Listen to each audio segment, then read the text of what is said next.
Well, hello. I am Norma. I'm a near death experiencer. I am a certified NLP life coach. But now they have given me this title of a wisdom keeper on the planet. And that is because the near death experience changed my life. But the ongoing living with being wide awake matured me spiritually and brought a tremendous amount of wisdom.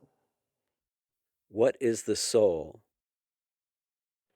The soul, the seat of the soul is in the heart.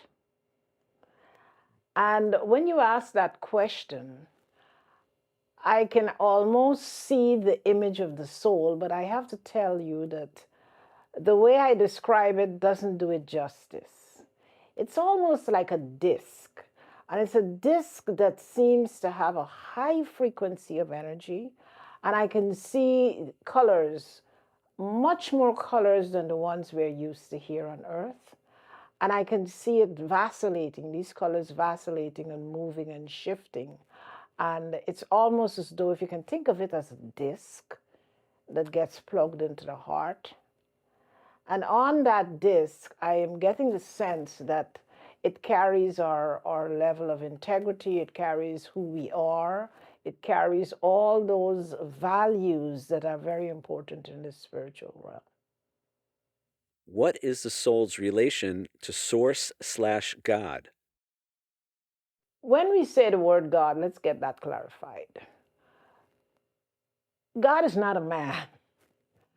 It is, in fact, a phenomenal force field of energy that is responsible not only for generating the worlds and the planets, etc., but to continue to provide service, and really direction uh, to all of not only humanity, but all of the animals, the earth, the planets, etc.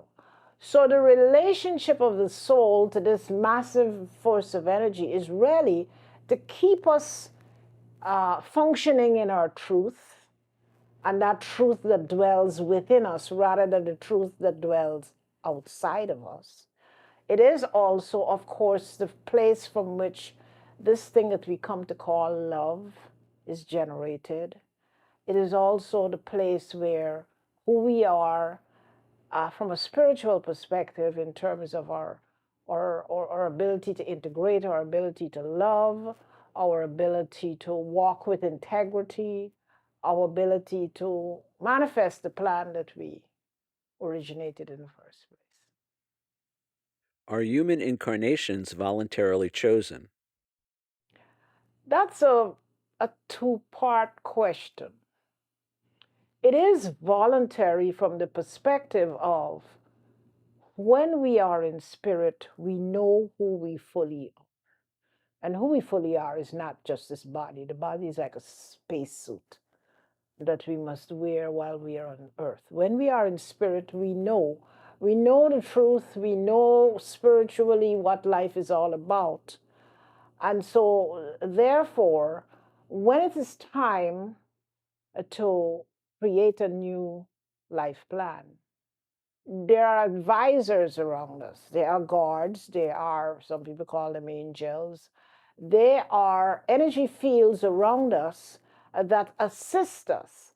But to be truthful, it's a voluntary exercise, because the soul knows that there is more information that is needed, and along with the understanding of divine timing, when that timing is kind of approaching, then you get together with your guides and your guards and those angels who direct you, and you begin to look at what it is you have accomplished so far. That's what the Akashic record is for. And you determine what it is that is missing in the whole picture. And then we get very busy creating the next lifetime to ensure that we fill up those blank spots. What's the purpose of life on the physical plane? Earth is a school, and it's a place where we come so we can experience. Because when you understand that experience teaches wisdom, I can know something, I can believe something until I have had some kind of experience that allows it to be grounded inside of my being, then I can't say that I know it. I'd have to say I only believe it. So coming to earth gives us the experience of forgetting a little bit of who we are as a divine soul, giving us some limitations, and sending us here so that we can learn, we can experience, so that we come to know that we know that we know. And then when we return to spirit again, we do a review and ensure that what it is that we partook of while we were here has answered the questions that we were carrying and given us the experience that we need. And then we can settle, and it's kind of like you tick it off. This has been accomplished. Now, the next lifetime is going to require me experiencing a series of different experiences. Do souls have more than one incarnation, either on Earth or elsewhere? Yes, they do. Some of us has done this well over 100 times. You know, it's interesting that people are afraid of dying, but we have died so many times that it should become quite common and natural. Does a soul plan its incarnations ahead of time? As a matter of fact, yesterday I had my youngest son with me when I was presenting, and that was very powerful because when I was carrying him, I had already had a near death experience, and I specifically asked if I would be allowed to watch the soul of the baby put his life together. And I was blessed to be able to be taken up and watched him put his life together. And he's now 40 years of age. And I have watched him live that lifetime exactly the way he planned it, with all of the turmoil and the trials, etc. And so far, he's keeping pretty close to the plan. Do we have soul groups that we incarnate with across different lifetimes? Yes, we do. Yes, we do. It's like putting a curriculum together, you see. And you need the experts, that people, the souls who have been experts and have lived what it is you're trying to learn. And so, yes, we do. And we have to seek out these souls on the other side and ask their permission. And so, very often among our friends, our families, people who make up our families, they are souls that we have walked with before. Are there contracts or agreements between souls? Yes, there is. Yes, there is. And it's very interesting. This particular question, I am so reminded, and as I do the work that I do on the planet, I try to get people to understand this. There are people you meet who may have had three marriages. They had three partners in life and they got married three times, and they're walking around with a whole lot of questions and guilt, not recognizing that sometimes there is some, the Easterners call it karma, that is between two people, and that one of the two might decide to work out that karma, that karmic pattern, for 10 years or 5 years or how many years it may take to balance what has taken place in the past. And then once it's balanced, you can move on and kind of put a tick next to that. That has been accomplished, if that makes sense. Do spirit guides or angels assist us? Before we come to Earth, we select the main guide. that will be responsible for our guidance while we're here. So we have a main guide. We also have a guide that acts as a guardian angel so that we don't destroy ourselves in the process of living. Then there's a guide that is very interesting, and it's a guide or a guard, if you like, who falls in step with us when we are at our weakest points. For example, if I wrote into my program that I'm going to go through a very, very, very difficult divorce, and that is going to cause a lot of grief and pain, we may not recognize it, but then this guide that you have falls in step. It's called a way shower. And when our energies get low, you will watch, if you have the sight, you will watch that guide fall in step with us to keep the energy going while we're going through the distress or the adversity. And as soon as we begin to recover, it's very interesting to watch. Then they will take a few steps backwards and fall out of step. But the way shower never gives advice. The way shower is just there to supplement and to help the energy field when it is in distress. What is death? There is no death. In the physical world, we really should consider thinking about people arrive and people leave. It's like, the flight, when you're joining a flight, you're getting on a flight that is incoming, or you're on a flight that is arriving. There is no death. The body is equivalent to really a spacesuit. Think about it.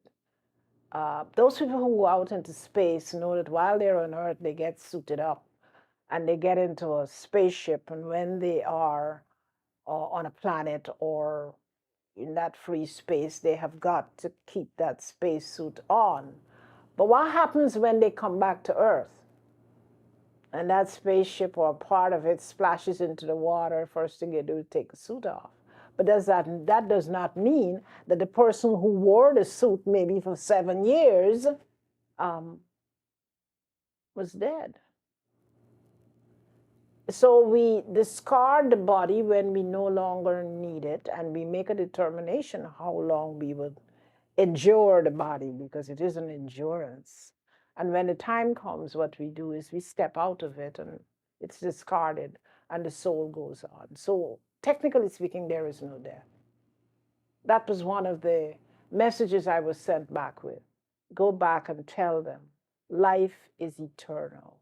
There is no death. What is the veil of forgetting and why do we need it? When we determine that we are going to take on a new lifetime, we have to go all the way back to the baby is implanted, the seed is implanted by the father. Fathers are seeders, mothers are receivers. And while the baby is growing, a lot of people think that the soul is inside of the baby while it's growing. It's not. And then there is a point in time when the baby, the mother is carrying, is occupied by the spirit that will live there for a while.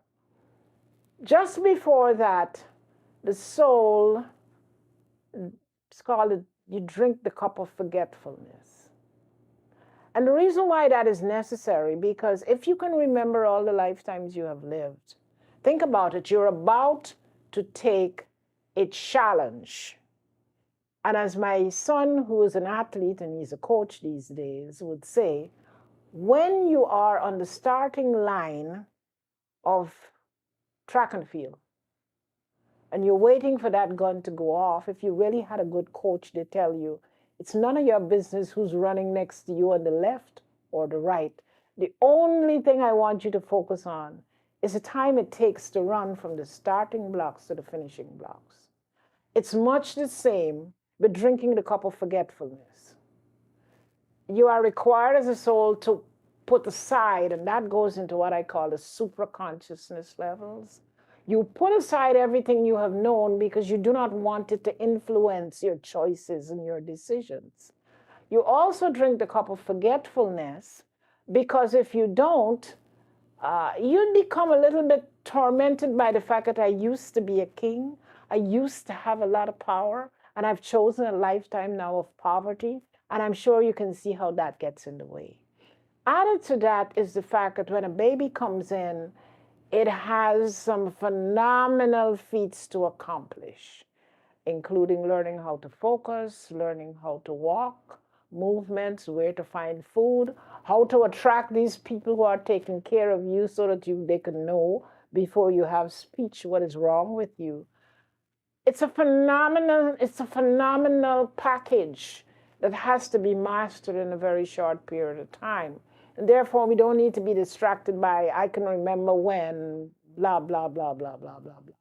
So we drink the cup of forgetfulness so that we can very, very quickly adjust to life in the body and make and accomplish the strides that are necessary so that we can become active and play the part that we came to play.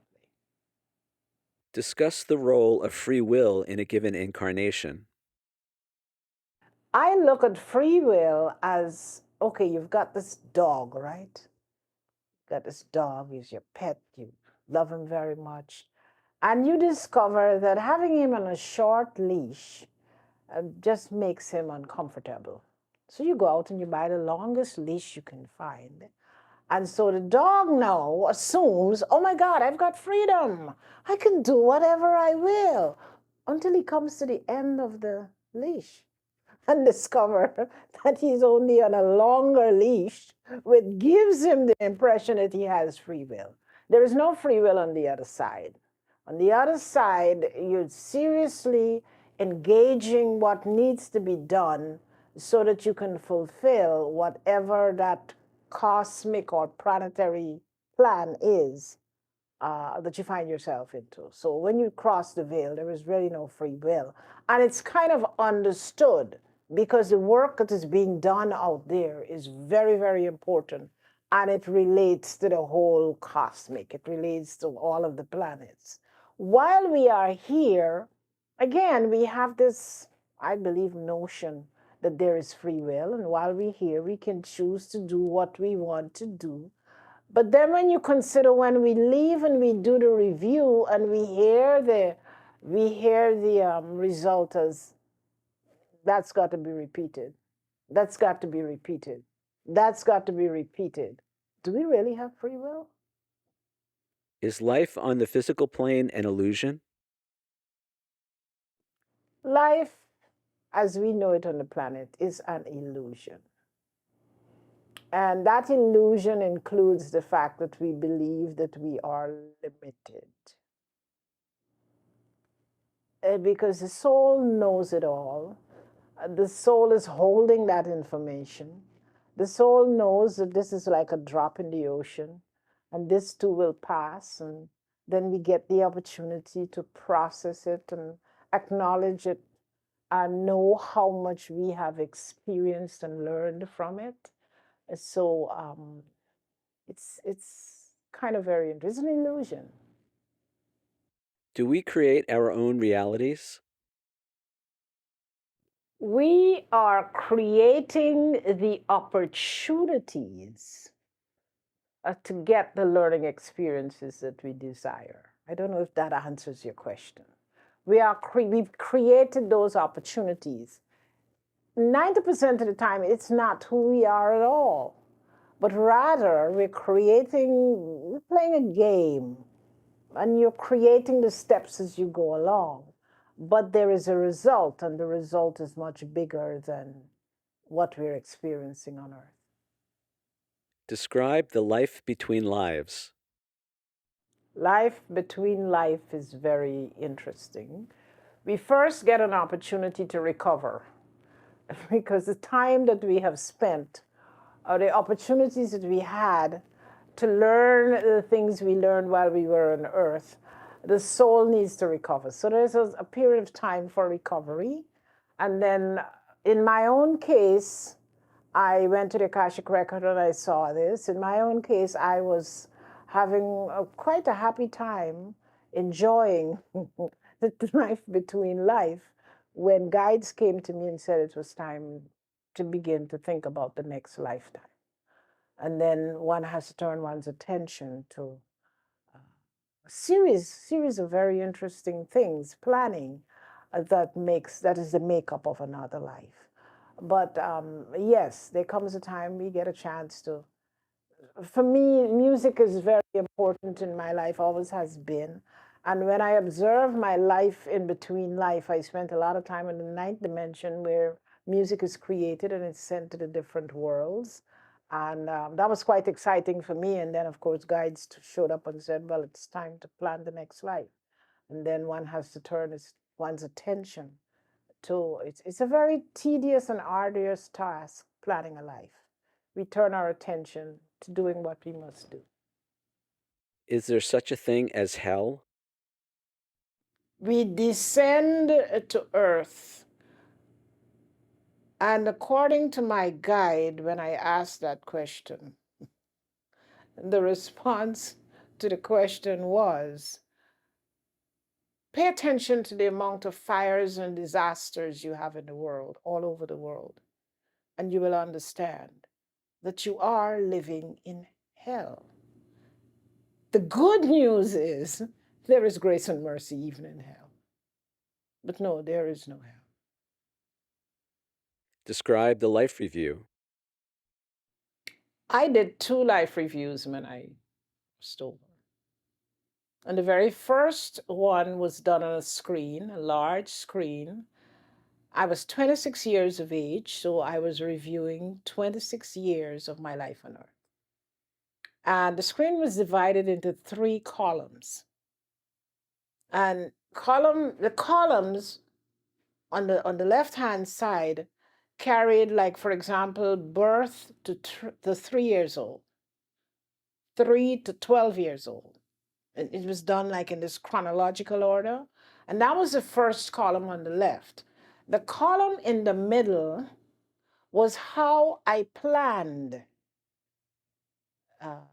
to live that section of my life and what was the planned accomplishment. And then the column on the right hand side was the column that gives you information as to how much you have accomplished and how much there is left to do. But in my case now, this was really humor. It was humorous for me when I watched it. There was a stamp that said objective not accomplished. And then I moved back to the left and I could see now from 3 to 12. And I could see what it is that was planned, what I had planned to accomplish, seen it? And then when I look to the right, now I'm beginning to think they created a stamp, objective not accomplished. And then I went from 12 to 26. And then I could see exactly what it is that I had intended to accomplish in that lifetime. And then we got to the right-hand side, and there was a stamp that says, objective not accomplished. Now, you would think I would have gotten judgmental. I got hilariously, hysterically happy laughing at the fact that what could have been wrong with me that I did not know I had a plan. And it's not that the things that I did in the middle column were bad. They were just things that people aspire to when they're in a lifetime. And so that screen came to a halt. And as a child, I had a lot of questions. I've always had a lot of questions. But there was this one question that bothered me from age 9, and nobody could answer it. And the question was, Christ came and he said, I came so you can have life and have it more abundantly. And when I asked the pastor that question, my mother got very upset with me and she said, stop asking the pastor questions he cannot answer. And then I was told I was not allowed to even look in the pastor's direction when we went to church. But that question haunted me all the years of my life from about 9 to 26.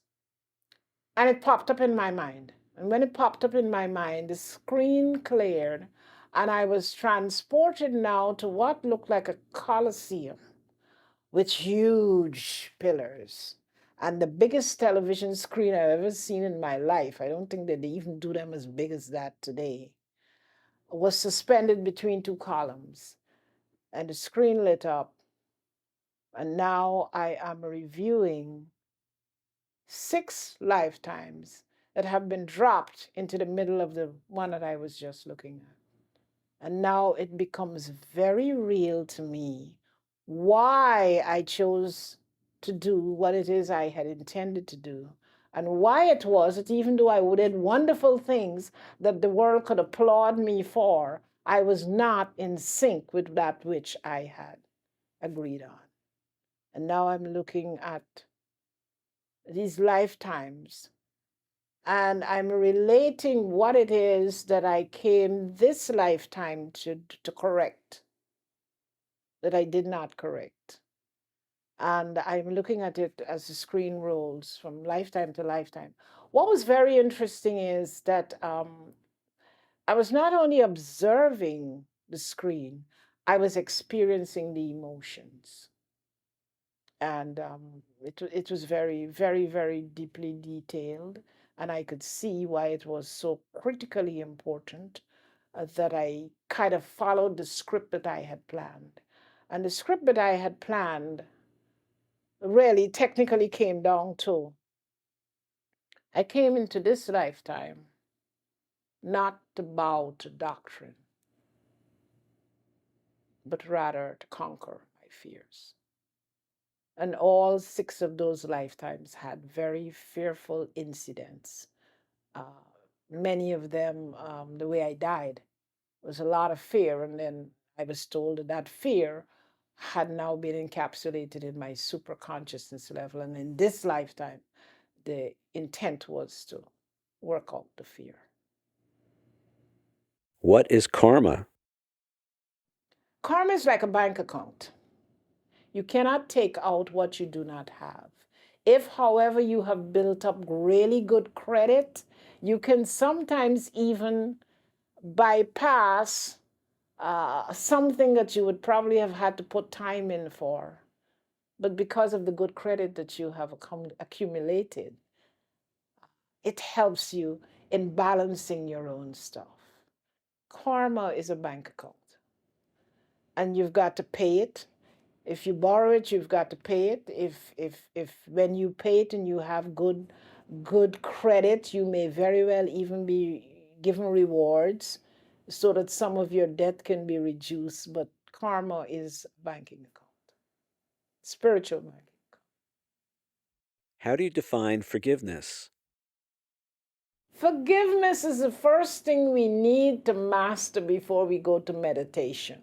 And I hope a lot of people get the opportunity to hear this because so many people start off in meditation and they attend classes, etc., etc.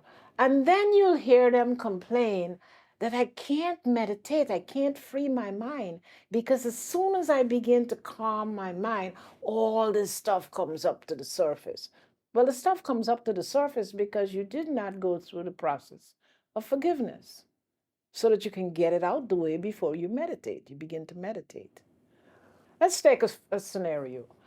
You might be in a relationship, let's say a mother daughter relationship, and it's just not working.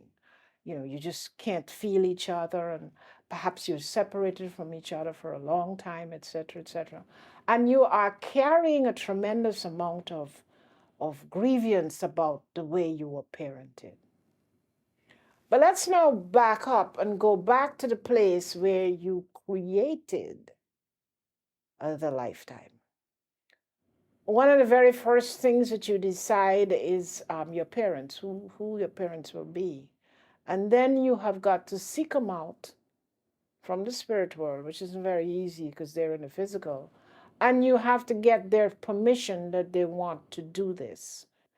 So we hold on to resentment because we have drunk the cup of forgetfulness and we can't remember why we put this thing in place the way we did. And we're holding on to that. But in point and in fact, it is outplaying exactly the way we were told the possibilities were for it to be outplayed. And we accepted it because it was going to teach us a lesson that we couldn't learn under any other circumstances. So, forgiveness, when we stand forth to forgive, we're forgiving ourselves first, because I get the opportunity to travel back and forth. And sometimes you will see a soul arrive. There's one there waiting to greet. And the other one arrives, and oh my God, they are joyous love and thankfulness. And you hear these words in your head. I didn't think I would have the gall to ask you to play the devil's advocate in my life. I knew you loved me, and I knew anything that I asked you to do, you will do it. And you did it. And you allowed me to learn a lesson that I couldn't learn with love. Because sometimes we may go through 2 or 3 lifetimes trying to learn some concept with lots of love around us, but the love just didn't do it for us. So then when we get back into the spirit world, we realize this is going to take somebody who loves me enough to take on the role of being the devil's advocate in my life so that I can learn the lesson. But then when you watch them on the other side, when they come together, oh, thank you, thank you, thank you. So I got it. Got it. That's what I needed. So this is the reason why we have to forgive. Because most of the time we're forgiving ourselves. You had the audacity to ask somebody who loved you that much to play the role of the devil in your life out of love. So we don't even understand that some of the circumstances we're going through, we kind of were informed of it and we agreed to it because those were the conditions that would allow us to learn a particular concept. So when we forgive ourselves first, and then we forgive the other person. Discuss the idea of oneness/unity and how we can apply it in our everyday lives. Oneness. Oneness is an experience. I'm not so sure that describing it really allows us, when we're trapped in this body, to understand it. When I left the hospital after my near-death experience, I was hospitalized for about 7 days. And my husband and I are leaving the hospital and stepped out the door. And now I've got 100% sight. And I can see how I'm related to the tree. I can see the way in which I'm connected to the earth. I can see the silver cords that connect us between what people call heaven and earth. And I stood there for a moment in awe because I didn't know all of this existed. But now it was very clear. It was very clear to me, and I could see it. That oneness, that connection has to do with the frequency and the energy levels at which we're functioning. And as humanity, we're functioning at different levels of that energy level, but we're all connected into it. And we're connected into it whether we're humans, we're animals, we're trees, we're part of the earth.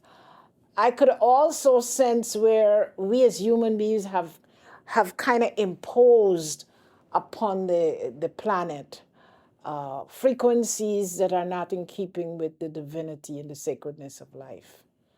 But it's hard to describe it, but it's something you feel and you sense when you have become fully awakened. You see, I think awakening is what I call a paradigm shift. One moment you've got a system of belief system and the way you process things, and the next minute that system is gone and a whole new system has been put in place. So it's kind of difficult to kind of describe it, but we're all connected. Every single one of us will live every single tribe, nation, color, creed. We will live every single condition that there is to be, that the earth has to offer us. And all of that we're doing in this connection of oneness because the plants are breathing the same air we're breathing. The animals are breathing the same air we're breathing. There's a connection there, a life connection there. And when that breath leaves and goes back to spirit, the body of the animal, the body of the human deteriorates. It's very difficult to describe oneness, but it's something that you feel and sense when the senses are turned on, when you go beyond the five senses.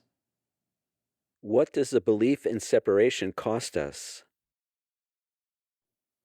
It costs us life because it means that we have to keep going around in rungs and rungs and rungs of lifetimes. If we can only acknowledge that we are all one and treat each other accordingly, we won't need to go have 100 lifetimes. It's costing us time, and it's costing us this repetition, because in so many ways repetition is the key. We have to keep repeating and repeating until we get it that we're all one. And unfortunately, the religions of the world is not helping us with accomplishing that.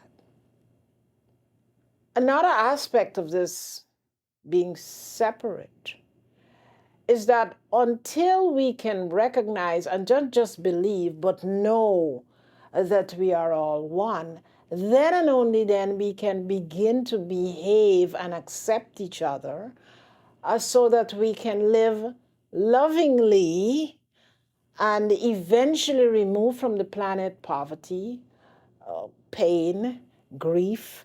All of these things come about because we consider ourselves separate and cannot carry really the real image that we're all one. What, where is heaven? What, where is God? Over the past 50 odd years after my NDE, I have finally mastered travel, and I can literally close my eyes and I can travel to different dimensions. So far, I have traveled as far as the 16th dimension. And my guide tells me, he says, you travel as far as 16, but I'm here to tell you, you got a lot more travel to do before you get to heaven. Because everyone crosses, most people cross the veil, and they assume that because they cross the veil, they are in heaven. But quite frankly, you've crossed the veil, and now you're in the reception area. And as my guide pointed out to me, he says, you travel as far as 16, but you got a lot more traveling to go before you get to this place we call heaven. God is a phenomenal, and I pause there and repeat it, phenomenal energy stream that cannot be comprehended while we walk this earth.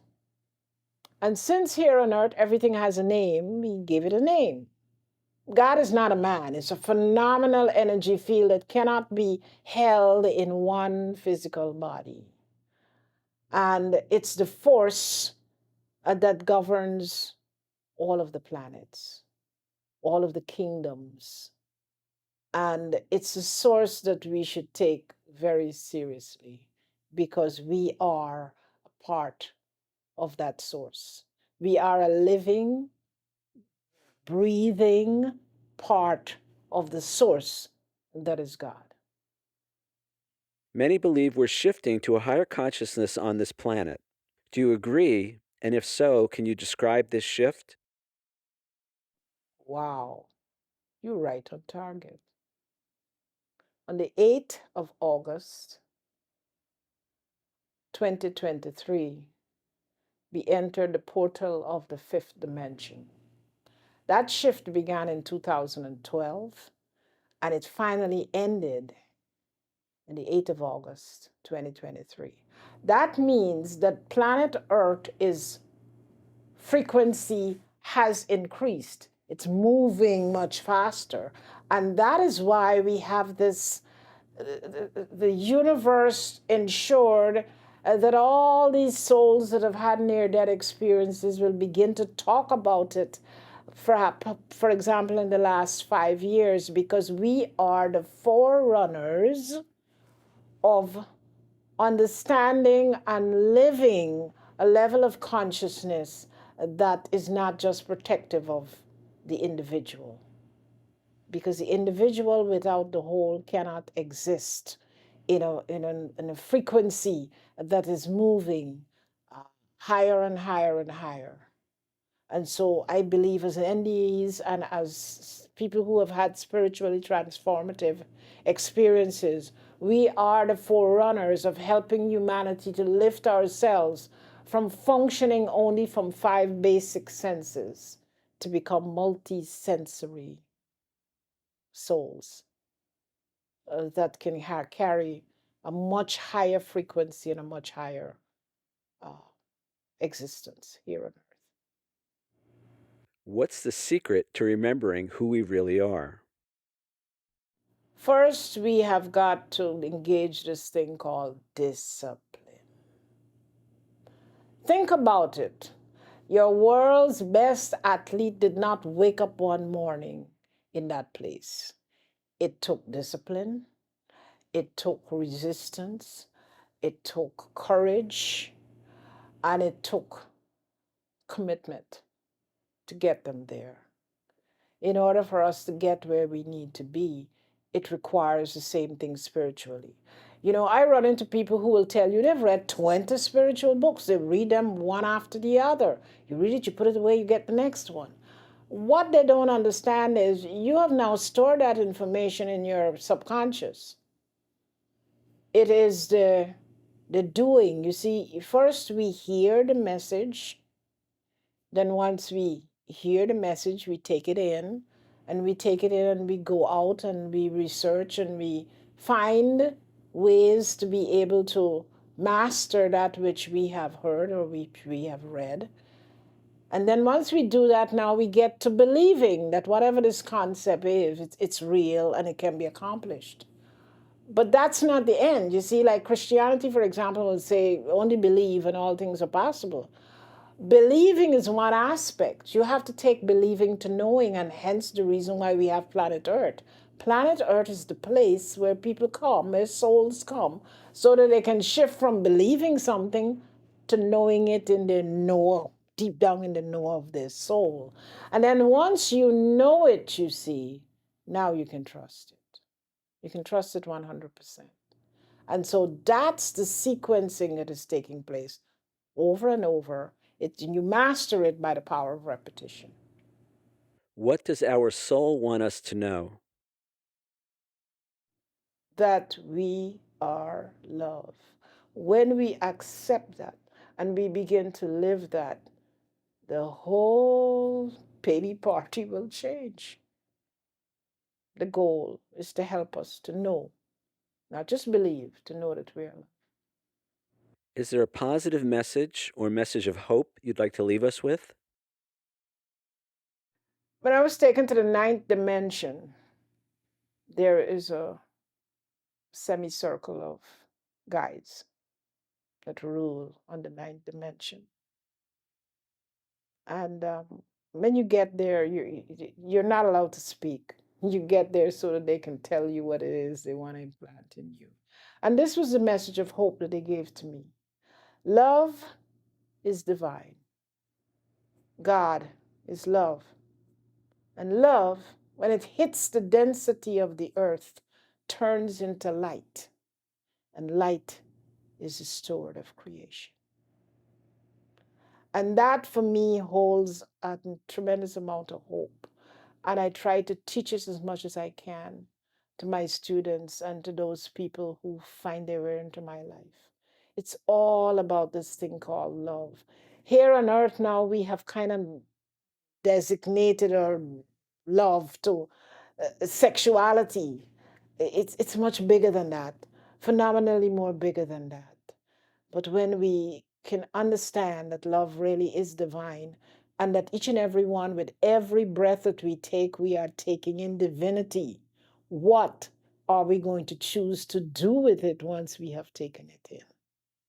So for me, the hope is love, and that we learn to love ourselves first of all, because we are divine and we are a piece of this phenomenal field of energy that we're calling God.